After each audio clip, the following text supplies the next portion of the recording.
पहाड़ी हमें नहीं रोक सकती। कूच करो, चलो।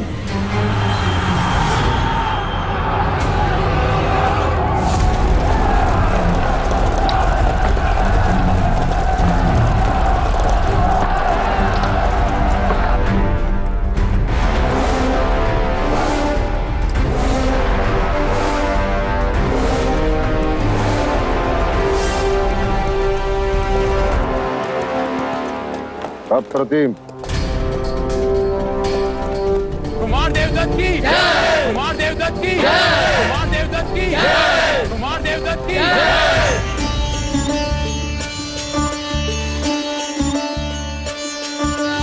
आरती उतारो श्री राम रघुवर की, राम रघुवर की, श्री राम सियावर की, राम रघुवर की, श्री राम सियावर की। आरती उतारो श्री राम रघुवर। आप प्रसाद समझ कर ही खा लीजिए। आपने और माँ ने कल से कुछ नहीं खाया। और तूने कुछ खाया?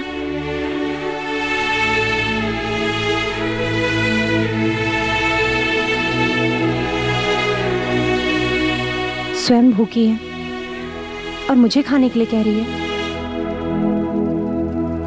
मैं तेरी भावनाएं समझती हूँ गोपा, पर तू भी तो मुझे जानती है ना। सिद्धार्थ और महाराज का चेहरा देखे बिना मेरे मुंह से अन्न का एक दाना भी नीचे नहीं जाएगा।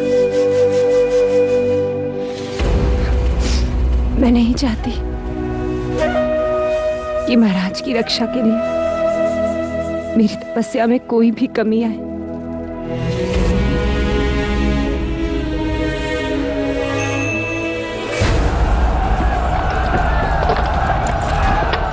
महाराज,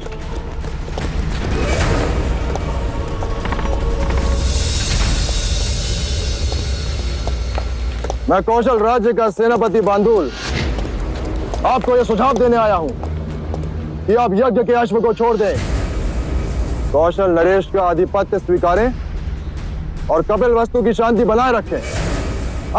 अन्यथा युद्ध करें। हम भी यहाँ शस्त्रों का प्रदर्शन करने के लिए नहीं आए हैं सेनापति बांदुल। हम शाक्य भेड़ और बकरियां नहीं हैं जो दंड की आवाज सुनकर पीछे पीछे चलने लगे। भेड़ और बकरियां हाथी का कुछ नहीं बिगाड़ सकती सेनापति।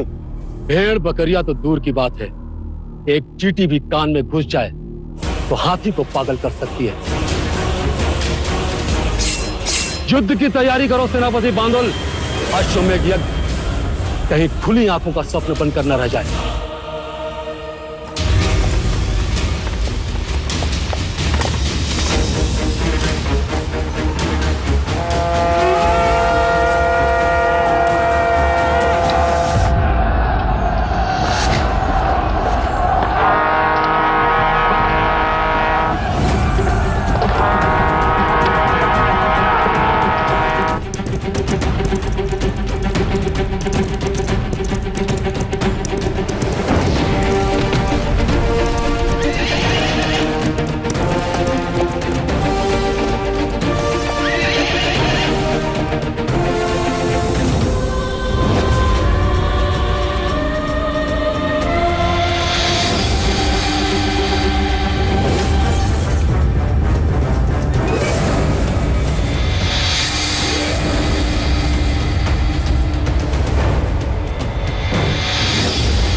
ये कैसा दृश्य था? मुझे इस युद्ध को रोकना होगा। कपिल वस्तु के योद्धाओं, कृपा है मां अभ्या की। सौभाग्य है हमारा कि हम क्षत्रियों का युद्ध का अवसर मिला है। हमारे मिट्टी के प्रति प्राण अर्पण करने का अवसर मिला है। ऐसे टूट पड़ो शत्रु पर कि वो देखता रह जाए। उखाड़ फेंको साहस में अंधे प्रसंजीत को, जिसने हम शाक्यों के स्वाभिमान को ललकारा है।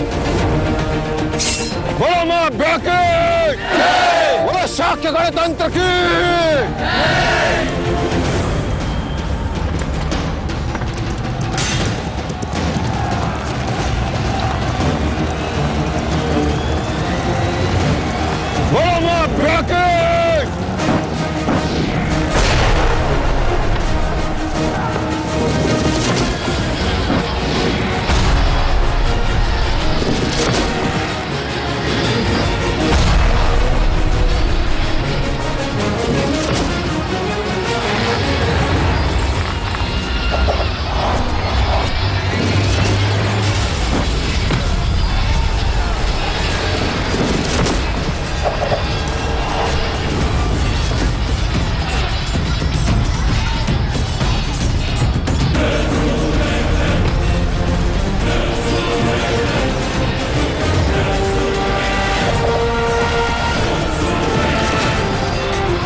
शाक्यों की यही चाल थी कि हम खाई में रहे और वो चोटी पर। यदि हम यहीं रहे तो हानि होगी। हमें उन पहाड़ों पर जाकर आक्रमण करना होगा महाराज।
राजा दंडपानी, यदि ऐसे ही कौशल सेना गिरती रही तो उनकी पराजय निश्चित है। मिथ्या पर विश्वास न करो अनुज। वो ऊपर नहीं आ सकते, परंतु उनके तीर वर्षा की बूंदों की तरह पड़ रहे हैं। देखो।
चाहे कितनी भी शक्ति लगा ले, पर हमारी सेना कम होने वाली नहीं। देखिए, उनका बल कम हो रहा है। वो घायल होते ही नीचे गिरते हैं, वो बेरोक नहीं पाते।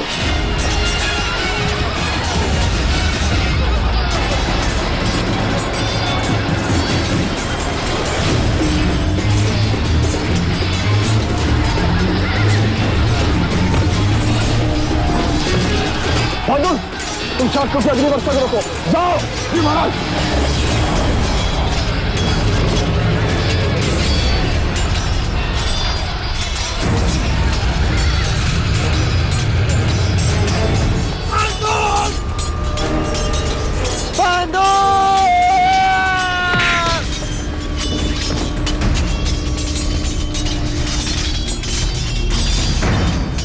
बांदुल, तूने गलत रास्ता चुना है।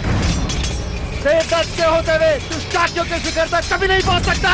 तो तुम देवदत्त हो जो युवराज सिद्धार्थ से पराजित हुए थे, आज मुझसे पराजित हो गए।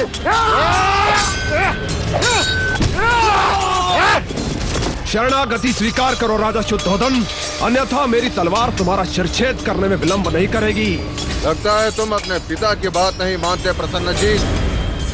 उन्होंने तुम्हें अवश्य कहा होगा किसी का भी सामना करना, परंतु शुद्धोधन के सामने मत जाना, और तुमने यही गलती की।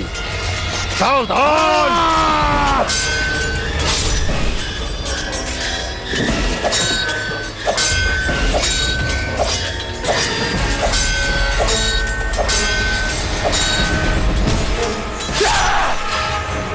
राजा अमितोदन, महाराज को समझाओ, हमारी सेना कम हो रही है और वो अपनी सेना को बढ़ा रहे हैं। आधिपत्य स्वीकार लें, अन्यथा हम बुरी तरह पराजित हो जाएंगे। कायरों की बोली नहीं बोलता राजा दंडपानी, और पराजय से पहले पराजय नहीं स्वीकारता।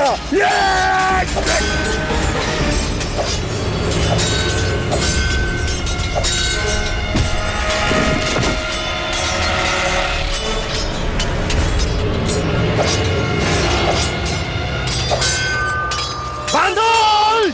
रुक! रुक!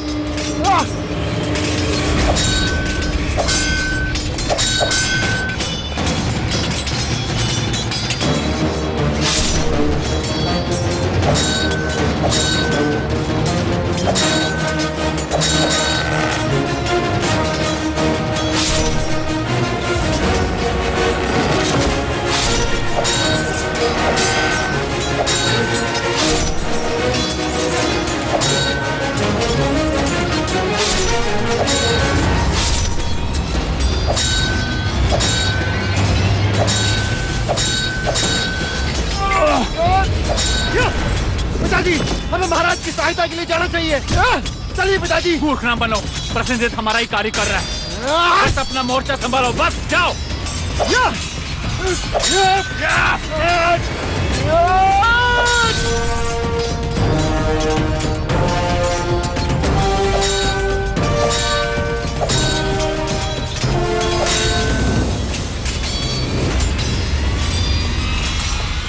मेरे चरणों में अपना शीश झुकाओ और अपने प्राणों की भिक्षा मांगो, भिक्षा।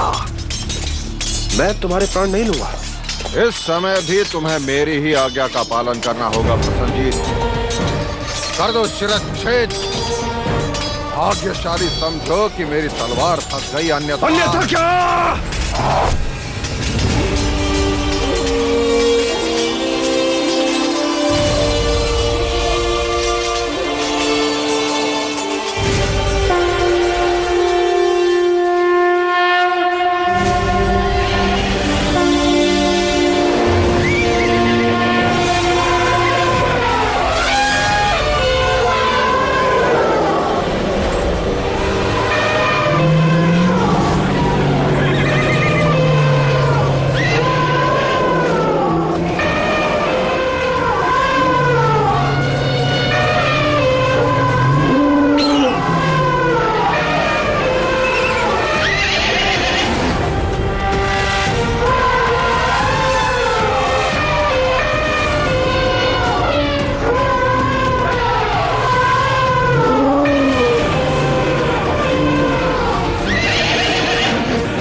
ये युवराज सिद्धार्थ।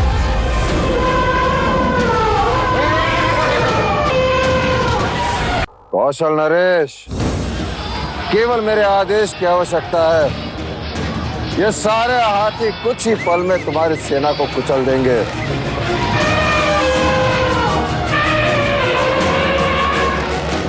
तुम चारों ओर से गिरे हो, अपने शस्त्र फेंक दो। कुछ देर पहले तुमने कहा था, अब मैं कहता हूं, शरणागति स्वीकार लो, अन्यथा